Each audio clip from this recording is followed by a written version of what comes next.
നമസ്കാരം, എല്ലാവർക്കും പുതിയ വീഡിയോയിലേക്ക് സ്വാഗതം. മലയാളികളായ നമ്മൾ ചോറില്ലാതെ ഒരു നേരമെങ്കിലും ഉച്ചഭക്ഷണം കഴിക്കുന്നത് ആലോചിക്കാൻ പോലും പറ്റില്ല അല്ലേ? പക്ഷേ വണ്ണം കൂടുന്നത് പ്രമേഹം അല്ലെങ്കിൽ ആരോഗ്യപരമായ കാരണങ്ങൾ ചോറ് കുറയ്ക്കണം എന്ന് ആഗ്രഹിക്കുന്നവർ ഏറെയാണ്. ചോറ് വേണ്ട, പക്ഷേ എന്ത് കഴിക്കും എന്നുള്ളതാണ് എല്ലാവരുടെയും പ്രധാന സംശയം. ഇന്നത്തെ വീഡിയോയിൽ ചോറിന് പകരമായി കഴിക്കാവുന്ന 5 ആരോഗ്യപരമായ ഭക്ഷണങ്ങളെ കുറിച്ചാണ് പറയുന്നത്.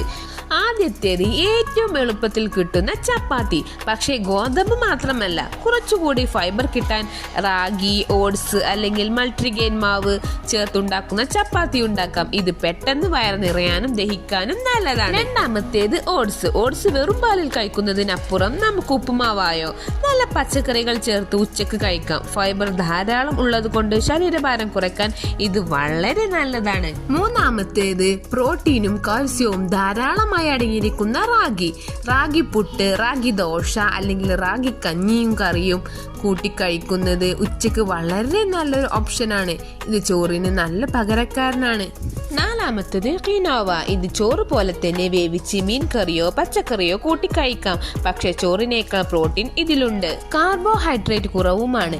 വണ്ണം കുറയ്ക്കാൻ ആഗ്രഹിക്കുന്നവർക്ക് ഇത് സൂപ്പർ ഫുഡാണ്. അഞ്ചാമത്തേത് പച്ചക്കറികൾ. നിങ്ങൾ ചോറ് കഴിക്കുന്നുണ്ടെങ്കിൽ പോലും കുറഞ്ഞ അളവിൽ ചോറും ഒരു വലിയ പാത്രം തോരൻ, അവിയൽ അല്ലെങ്കിൽ സലാഡ് എന്നിവ കഴിക്കുക. ചോറ് കുറച്ച് പച്ചക്കറികൾ കൂട്ടുന്നത് വഴി കലോറി നമുക്ക് കുറയ്ക്കാം. അപ്പോൾ ഇത്രയുമാണ് ചോറിന് പകരമായി നമുക്ക് ഉൾപ്പെടുത്താവുന്ന വിഭവങ്ങൾ. ശ്രദ്ധിക്കേണ്ട കാര്യം എന്തെന്നാൽ പെട്ടെന്ന് ചോറ് പൂർണ്ണമായും ഒഴിവാക്കുന്നതിനേക്കാൾ പതുക്കെ കുറച്ചു കൊണ്ടുവരുന്നതാണ് നല്ലത്.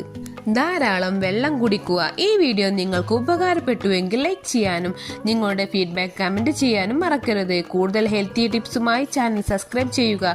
അടുത്ത വീഡിയോയിൽ വീണ്ടും കാണാം. നന്ദി, നമസ്കാരം.